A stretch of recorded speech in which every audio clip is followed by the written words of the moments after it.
The late Russian author Alexander Solzhenitsyn was a survivor of the gulags in Soviet Russia during the Cold War. And he published a book during the 1970s called The Gulag Archipelago. And within the book, there's a powerful quote that says, "Power is a poison well known for thousands of years, if only no one were to ever acquire material power over others. But to the human being who has faith in some force that holds dominion over all of us, and who is therefore conscious of his own limitations, power is not necessarily fatal. For those, however, who are unaware of any higher sphere, it is a deadly poison. For them, there is no antidote." Meaning that you can be consumed by power like it's a drug. There are 4 articles that were published in the last 20 years that cover the global reach of Russian organized crime and how it's married to global capitalism. And all the authors use the same method that was used in a book that was published during 2008 by Misha Glenny. He's a British author that published a book called McMafia. And 10 years later, it was made into a drama series for the British network, BBC One and AMC, and here in America.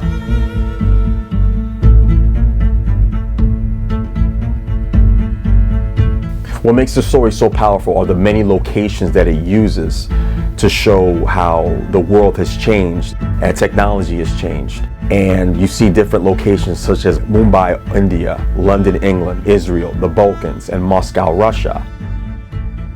And you see the power of capitalism. So many of the dictators are dead and gone, but you also see how the human condition is still the same.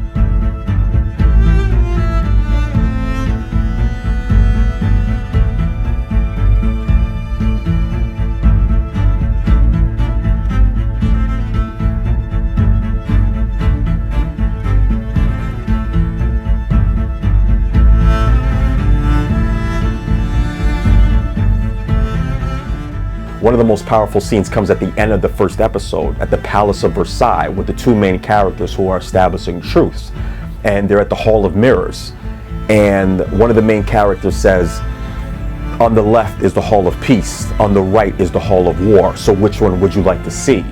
And it's not just a message to that other character, it's also a message to the audience as they go on a journey for the next 7 episodes, where so many characters in the story, it's like they enter the 9 circles of hell in Dante's Inferno, where you see greed, you see anger, you see treachery, you see corruption, you see all these things that we all go through as human beings.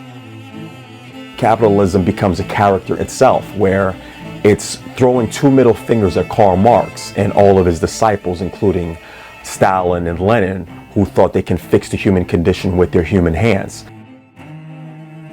So it's like 2 middle fingers that say, no, you cannot fix the human condition. You cannot control human development, human capital, social capital, cultural capital. Capitalism wins, and capitalism, there's pros and cons to it. This is something that you guys cannot control. There's a powerful quote from Misha Glenny in his book where he says, within months of the end of communism, capitalism was like this army that had this irresistible march eastward, conquering in a matter of weeks those parts of Europe that had defied Napoleon and Hitler.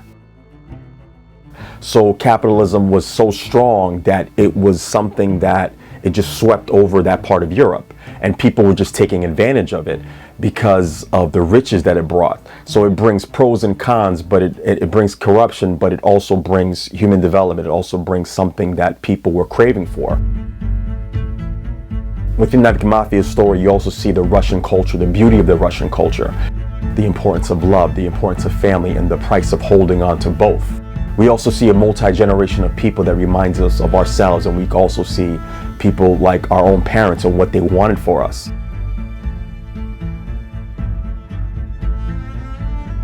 You could write an entire thesis about this story, because you can compare and contrast Vladimir Lenin, Joseph Stalin, all these people that tried to do something that was impossible, because you're seeing a lot of death, you're seeing a lot of these actions by these characters, and you're trying to compare. It's like they're doing it for the price of power, they're doing it to achieve power and wealth, but they're also doing it to protect the people that they love.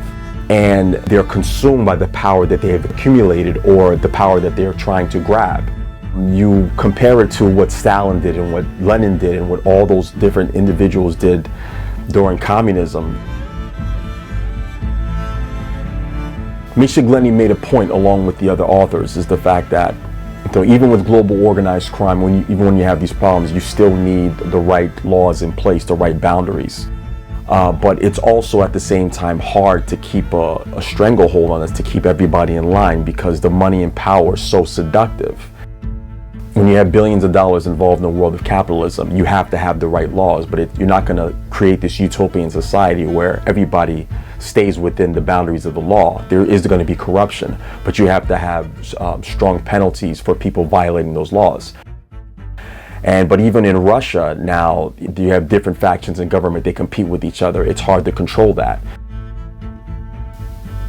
Pro et contra is a Latin phrase that means for and against. And for the last century, there have been people who have been for and against communism and socialism, for and against capitalism. But regardless of what economic or political system exists, there will always be pros and cons. There will be professionals and con artists. The Cold War within the human condition continues, and it will always go through the 9 circles of hell. And we all struggle through those levels, and only something beyond this world can help fix the human condition.